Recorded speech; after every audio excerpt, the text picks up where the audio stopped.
Hey readers, welcome back.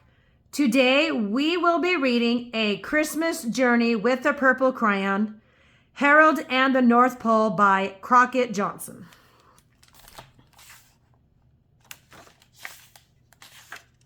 A Christmas Journey with a Purple Crayon, Harold at the North Pole by Crockett Johnson.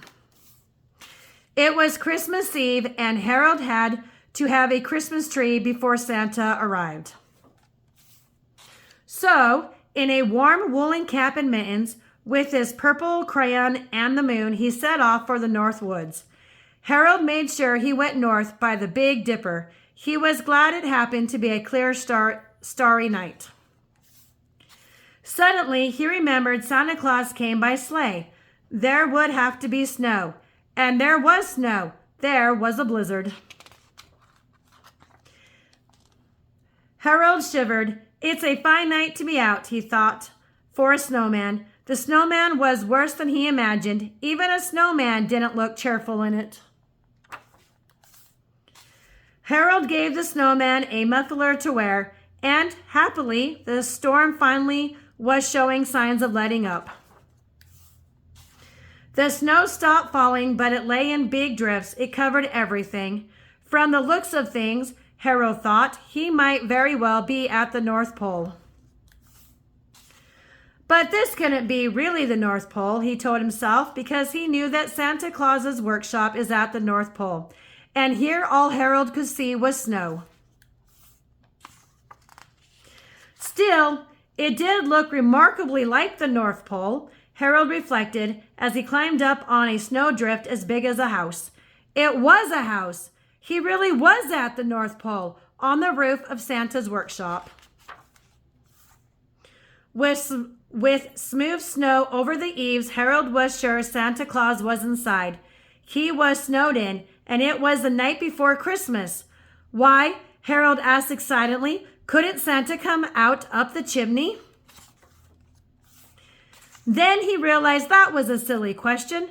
Of course Santa Claus could come up a chimney. The difficulty was Santa's sleigh full of toys couldn't come out that way, Harold thought. Then he acted fast. He told Santa to come out without the sleigh and not to worry, to leave things to him.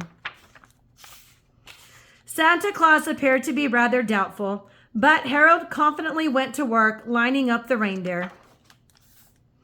Soon Prancer and Dancer were pawing at the snow, eager to be off around the world. Harold wasn't quite certain of the names of the other reindeer, but he made sure there was 8 of them. They were all handsome and spirited animals.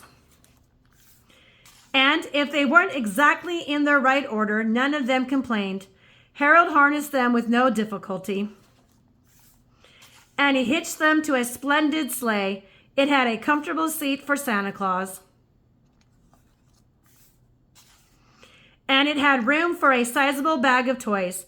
He generously filled the bag to overflowing. For a moment, Harold thought of looking to see which were his presents, but there wasn't time. He told Santa Claus to get in the sleigh and deliver the toys. And without more ado, he waved goodbye. He would have liked to ride with Santa, but he still had to find a Christmas tree. And he had to get home and decorate it too before Santa got there.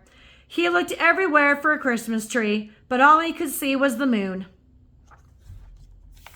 He wondered how the moon would look on top of a Christmas tree as an ornament. It looked fine over the tree, and the tree also looked fine under the moon. It was just the tree he had been looking for. Now the only problem was to get it home. It had to stand in the living room between the fireplace and the big soft chair. Fortunately, the tree fitted in perfectly. Harold hung up one of his stockings on the fireplace mantel, and he climbed into the big soft chair to wait for Santa Claus to arrive. The end. Thank you for reading Harold at the North Pole with me today. If you enjoyed this story, don't forget to read your favorite book to the like button. And if you haven't already done so, please subscribe. It really does help our channel out. I encourage you to read all that you can. Until next time, bye.